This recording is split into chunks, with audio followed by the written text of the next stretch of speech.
tuku sing dupa kumulung menengken biasa ngapeke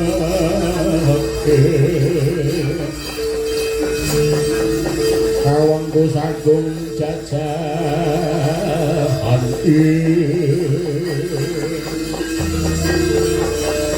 nanging sanget angikipi sang resi kaneka putra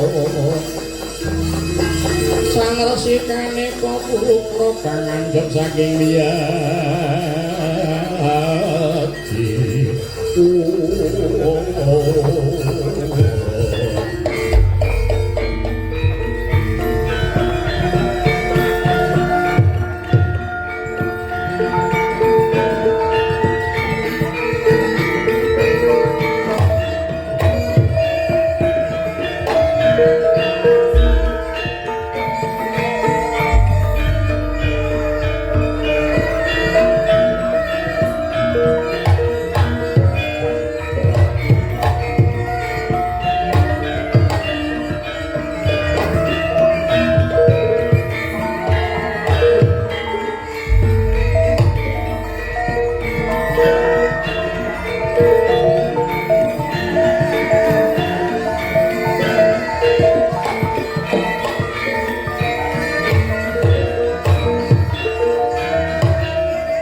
Yai Garuda Mahamira Yai ana apa anak kakang moman ngawe kawan awake dhewe ana apa Yai Yantu wae kaya apa kabare kakang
Kakang Garuda Mahandira aja kaget tak piji mapan oning wana pangawung iki Kakang Sakloro.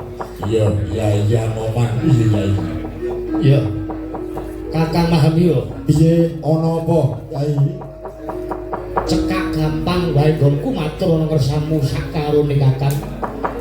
Merga sangka bingung ing rasaku nyumuru pikangenan sarta aku ing ngantuk pekabaran yen to sak mengko negara iki ranyo bumi dina sak mengko ketekan dahuru merga nalika semana kinepung wakul binaya mangat dening negara Tunggal Malaya sarta negara Ngastina.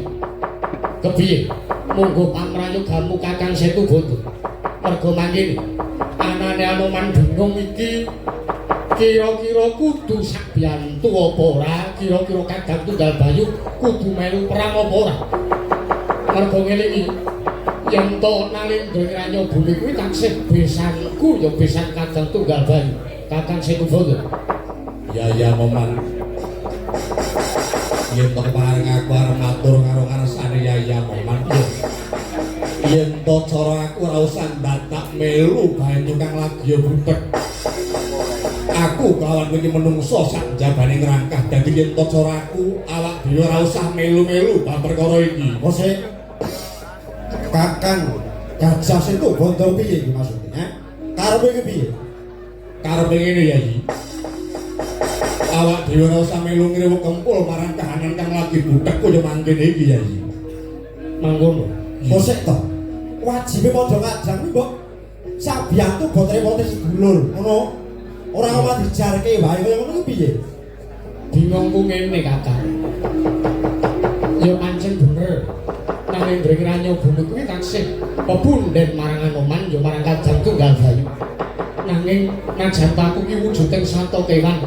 Nanging aku tansah njejeke marang kautaman yaiku marang rasa welas kasih sak pepadaring titah ingkang urip ning Madyapada iki Kakang Setubanda. Wis aja samar. Kadang bayu kabeh sanggup lan sarungsuk yen to sabiyantu. Mula ana tetembungan sedrumuk bathuk senyari bumi. Senyari bumi. Dadi yen ngono karo sarujuk karo Anoman. Yai main apa Yai? Ayo jelas, betul. Kenang apa? Lho kok malah kowe sarujuk karo Anoman. Weh, pas jipe kanca duwe gawe ya dibantu. Piye carane nek lagi keropotan ya dibantu. Mosik kok.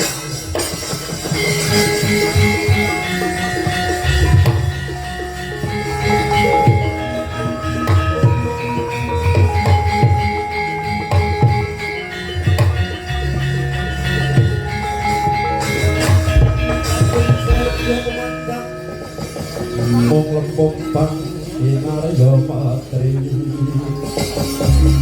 yang suweneng Ibrahim matur nyata cengcro lempung bang dia kabundut dinuturan antara luhur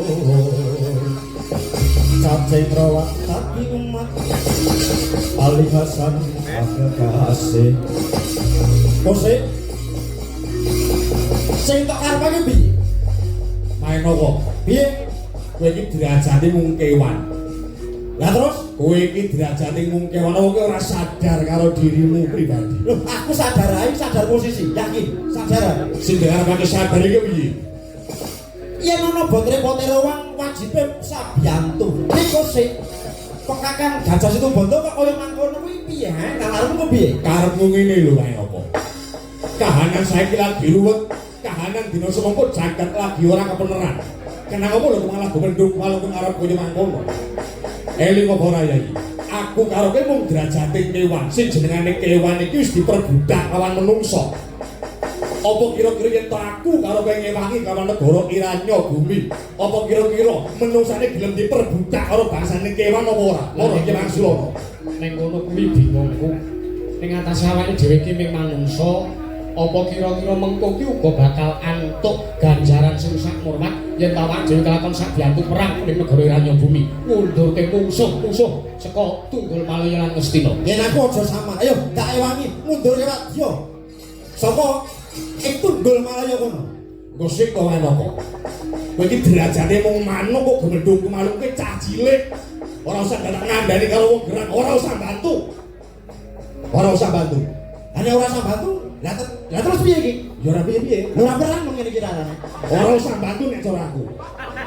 Nah aku kok Wah, atuh masih yuran 250 ya? ha iya. Lah nek karo bantu dene aku tetep ora melu-melu.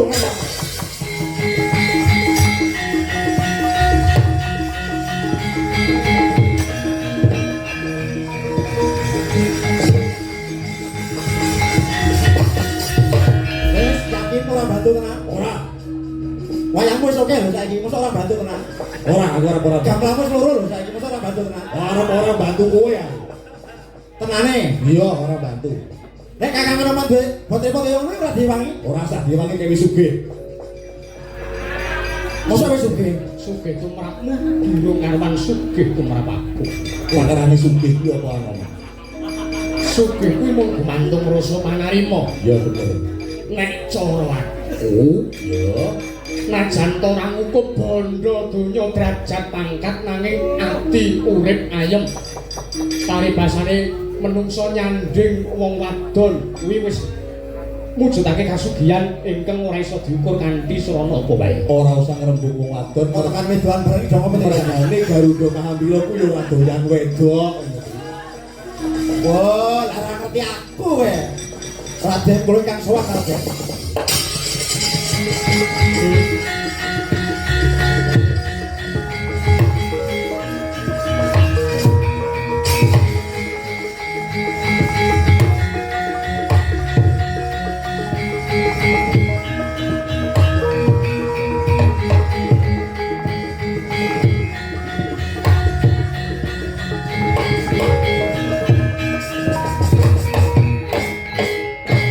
Raden kula kang sowan Raden Anoman. Wujuding taksaka ora pangling maju. Sowan mrene ana kuwi dadi apa? Ngatur kitiwasan bilih jawi geger gedhen. Geger sebabe. Nggih geger. Sebabe apa geger? Wah, ngatur kitiwasan Raden. Menika wonten jawi geger ingkang jalari Prabu Candra Sekar gugur ing manjaning palagan mungsuh Wadya Negara Tunggul Malaya Raden.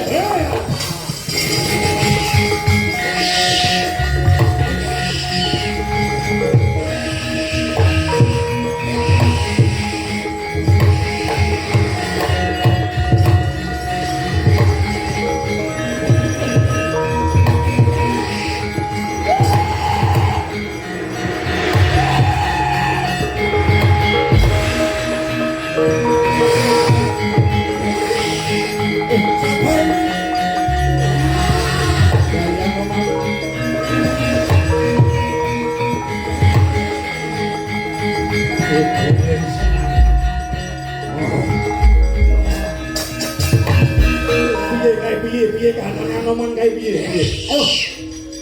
Kowe kan ngomong dadi gedhe ngono. Ora ngrimake. Ning atase ratu Iranya bumi kuwi taksih pepundhen iku. Lah kok dadi gugur merga sapa patrape. Patrape wong Tunggul Malaya mesti lak kegiring jagate.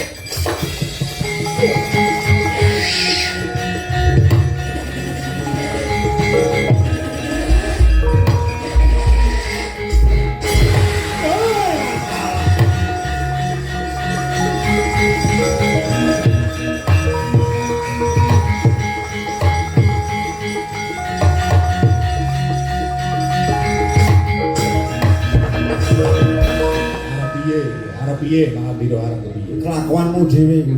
Anoman wis dadi gedhe, semono gedhene arep kepiye? Ya gen dinyangi ngono dhewe. Lah terus Wes sak doya ayo ongkang-ongkang ning mburi ngono gek nonton piye kiprase arep perang iki mau. wis ngono kuwi. Ngono wae. Ngetut wuri karo lagu Ayo, karo ayo. Mahamira.